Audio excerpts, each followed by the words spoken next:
Magandang araw po sa inyong lahat mga kababayan at welcome back dito po sa PNR at ito nga mga karibin natin, BP Sara Sherwin na. Nako, Dilima Shock, balik kulungan. Yan mga kababayan, patungkol po riyan ang ating aalamin at bibigyan ng komento ngayong araw na ito. Pero bago pong lahat, kung bago ka pa lang at di pa po nakapag-subscribe sa ating munting channel, please don't forget to subscribe at palike na rin po ng video ito. Maraming salamat po at ito na nga, simulan na po natin to. Sawa na ang bayan ko sa magnanakaw na tao.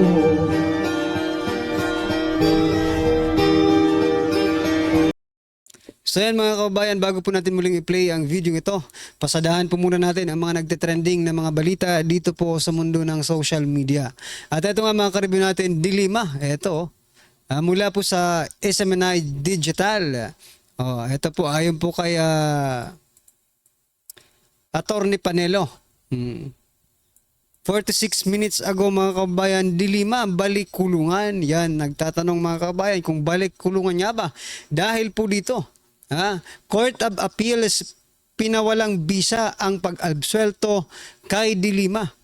Malabong makasama sa prosecution team versus BP Sara Duterte's impeachment trial. Ayon po yan kay Attorney Panelo mga kababayan. Ako, mukhang kinakarma itong si Dilima.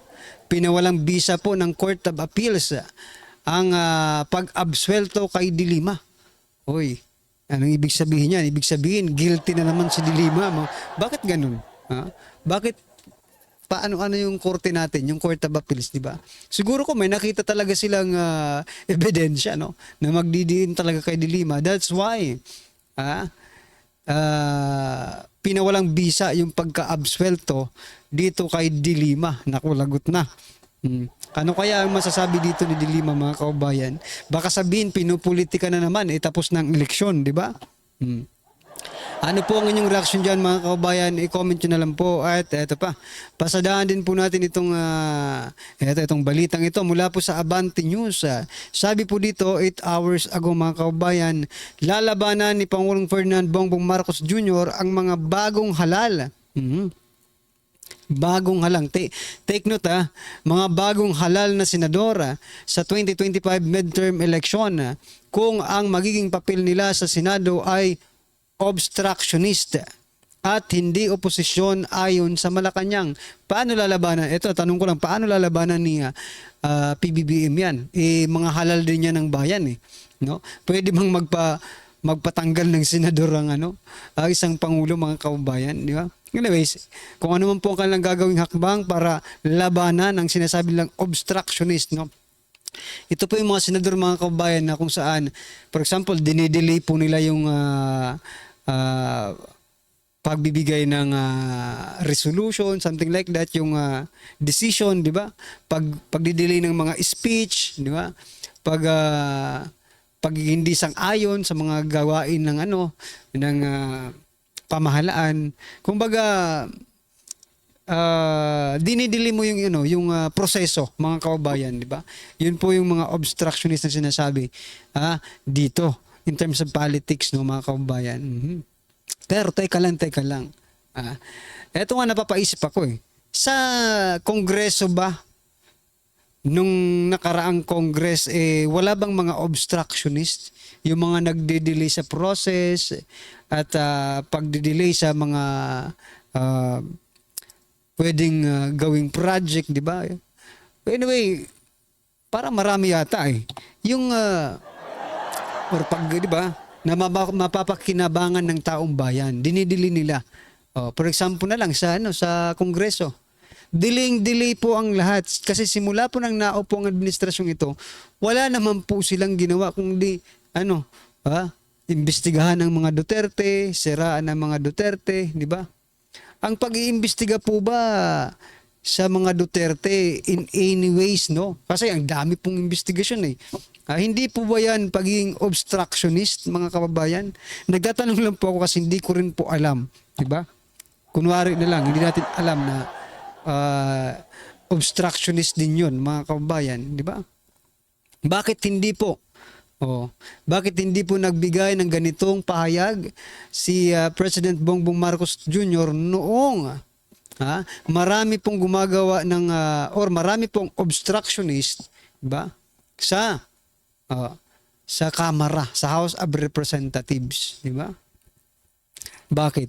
Hindi ba hawak ng Pangulo ang House of Representatives? At hawak niya ang Senado kasi sa Senado lalabanan niya, 'di ba? Ibig sabihin hawak niya ang Senado. Pagdating po sa House of Representatives, hindi niya po kaya.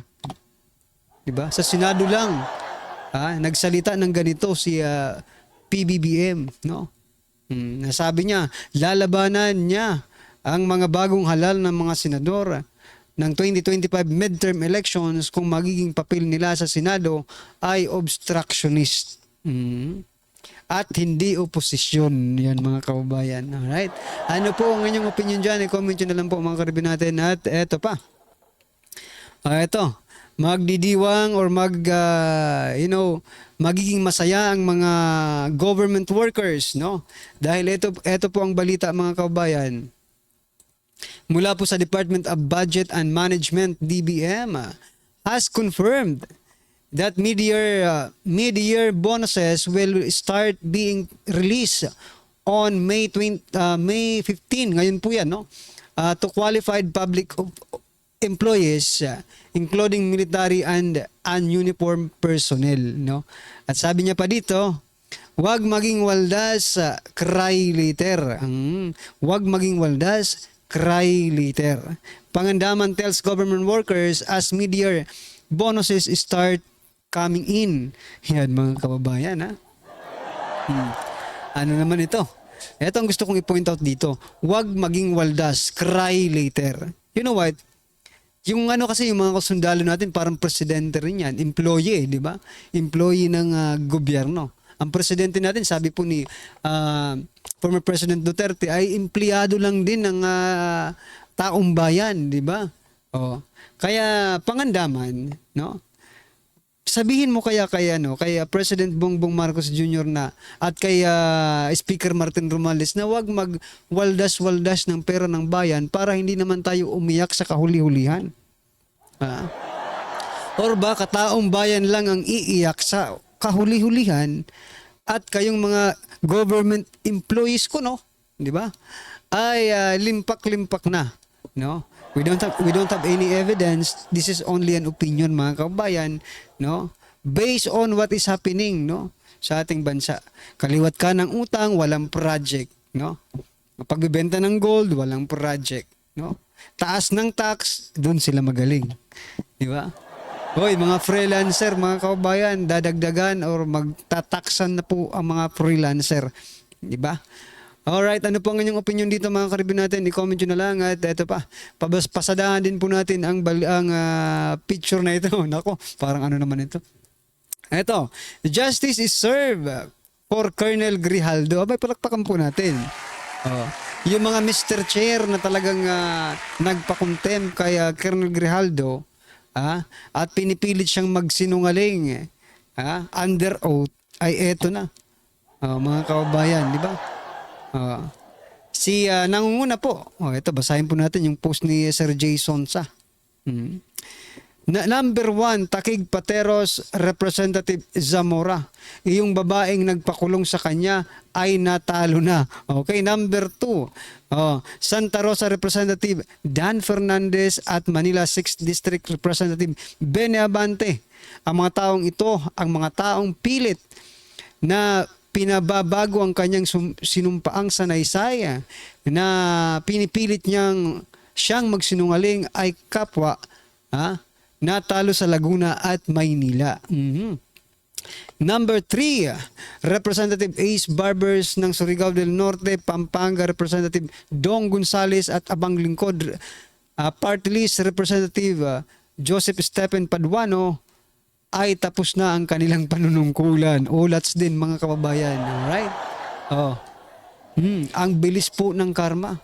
I mean, medyo natagalan pero okay lang. At least na karma din, di ba? Justice is served, no, for Colonel Grijaldo. Yan mga kababayan. Sana makita natin, no, si Colonel Grijaldo ang salita na, okay, justice served, okay. At sabihin niyang, di ba, wala na yung mga Mr. Chair, di ba?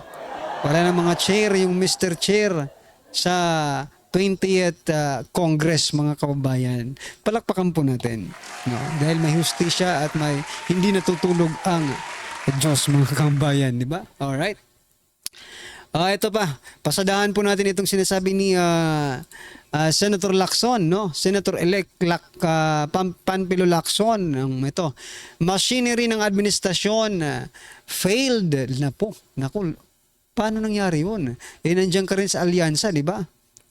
Sabi po dito sa Bulgar 3 hours ago, sa kabila ng pagiging bahagi ng alyansa para sa bagong Pilipinas, slate na sinuportahan ni Pangulong Ferdinand Bongbong Marcos Jr., inamin ni senatorial candidate Panfilo Ping Lacson na ang administration machinery ay nabigo. Bakit kaya nabigo? Ito, pakinggan pa natin to. Ang pagkabigo ng makinarya ng isa sa mga dahilan na binanggit ni Lacson sa nakakagulat na resulta ng midterm election. The people have spoken, big surprises on big wins and big upsets. Sabi niya, the much hype administration machinery, especially during the midterm election, failed. Much hype, no? Grabe yung ano dito ni Lacson, ha?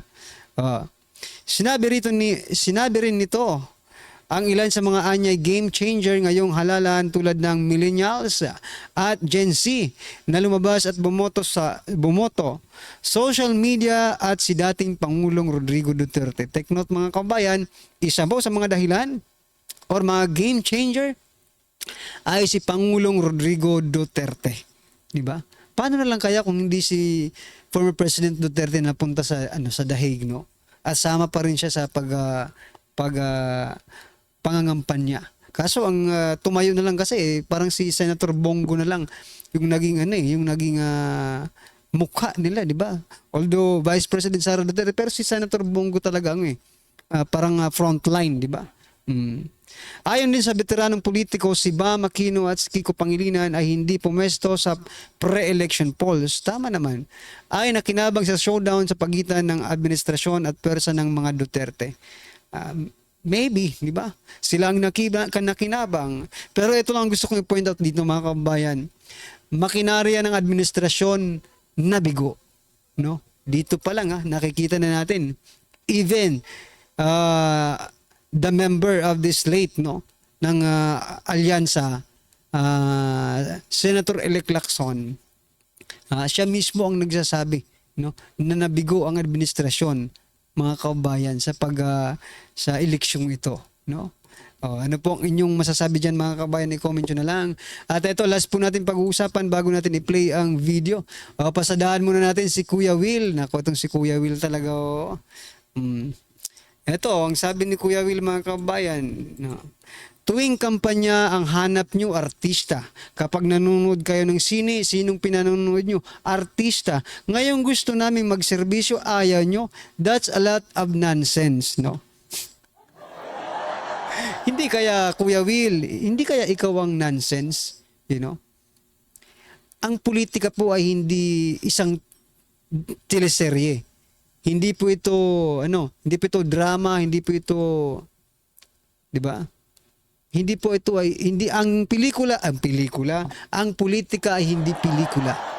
No? Correct me if I'm wrong, mga kababayan, na ang politika ay hindi pelikula. No? Lahat po ng nangyayari sa politika is real time. Real time issue, real time problems, real time solutions. At yun ang wala kayo. Kasi sa pelikula, lahat po nire-record. Kung may mali, pwede pa ninyong gawin ulit. Di ba? Kung may mali sa pagtitaping ninyo, pwede ninyong ulit-ulitin hanggang maperfecto ninyo. Pero sa politika, mga kababayan, there is no such repetition. Once na mag-decide ka, once na magsalita ka, kung ano man ang lumabas sa bunganga mo, yun ang paniniwalaan ng tao. Whatever solution, no, na mai-offer mo in real time, di ba? Wala na. Wala nang ulitan. Kung ang nasabi mo ngayon, nakasakit ka sa kapwa mo. Diba? Hindi na mababago yun. Like for example, mga kabayan, diba? Nung si PBBM at si BP Sara, no? Nagkalabuan, hindi na naibalik mga kabayan.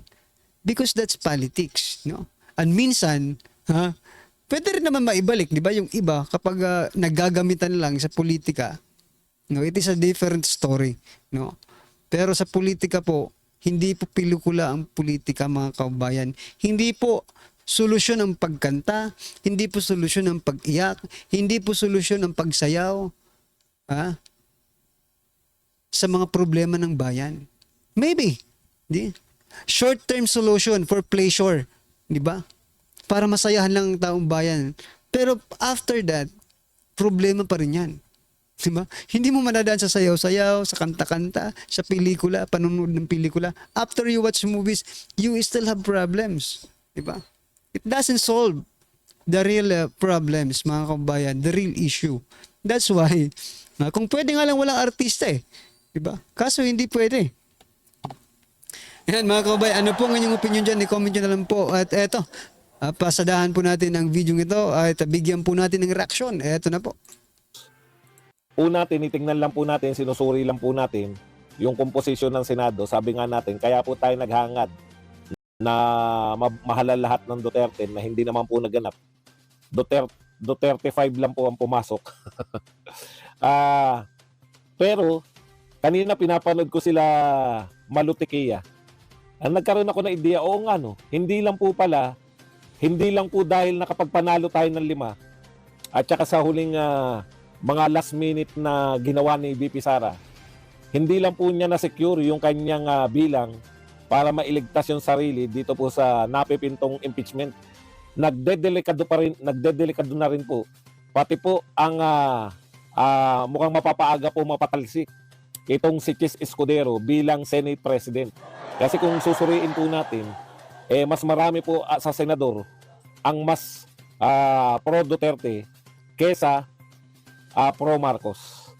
So lumala po yung problema ni Marcos bukod po sa karamihan po kasi sa midterm election ay pinapakita po dyan yung parang referendum po yan ng Pangulo ng Pilipinas na kung nagustuhan siya ng tao sa kanyang first 3 years, resounding ayaw ng mga tao kay BBM. Napanood ko po, dumaan po sa akin yung kay Tequia, yung ginugroup-group po nila yung mga senador, nagka-ideya ko, o nga no, hindi na lang pala at stake ngayon, no? Hindi na lang po at stake yung ang buong akala natin, ang at stake po dito o nakasalalay po dito sa botohan na to ay yung impeachment lang ni BP Sara. Hindi po pala, no?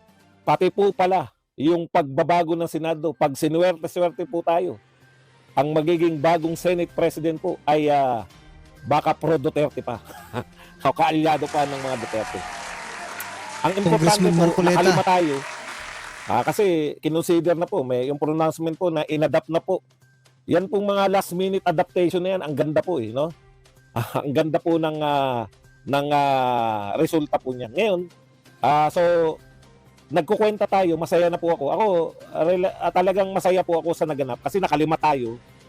Plus may Robin ka pa, plus meron ka pa dating Mark Villar. So 7 na, 2 na lang. Meron ka pa magkapatid na Cayetano, meron ka pang magkapatid na Estrada na pwedeng bumaliktad, di ba? So sobra-sobra na. Tumigil na ako Pero kung itutuloy pa po natin, teka muna. Mukhang maganda po tong alyansa na to, no?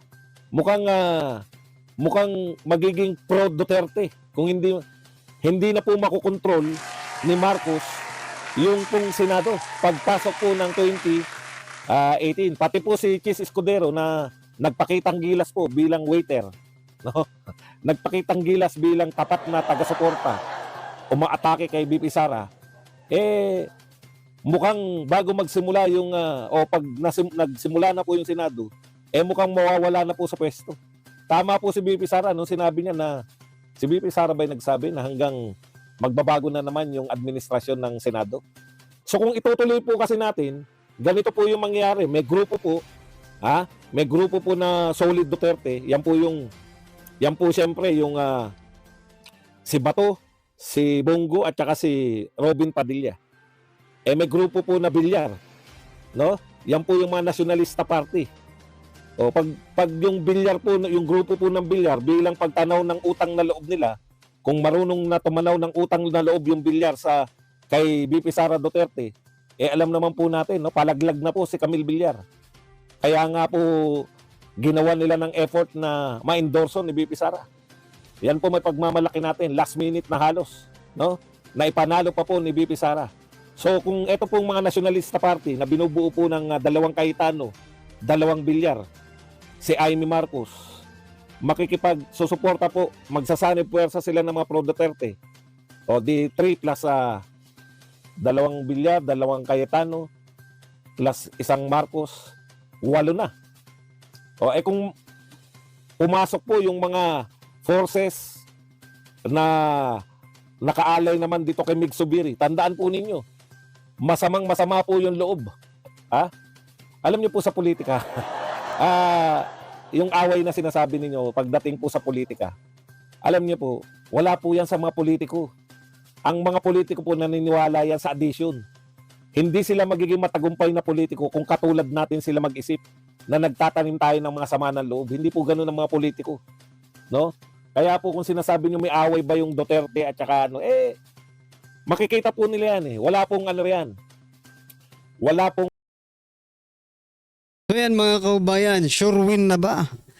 Dito po sa impeachment case itong si Vice President Sara Duterte dahil po sa mas, di ba, mas lamang na po ang pro Duterte diyan po sa Senado. Pero wag po tayong pakakampante mga kaubayan sapagkat hindi pa naman po nagsisimula, no, yung impeachment trial, no. Baka marami pang mangyari mga karibin natin.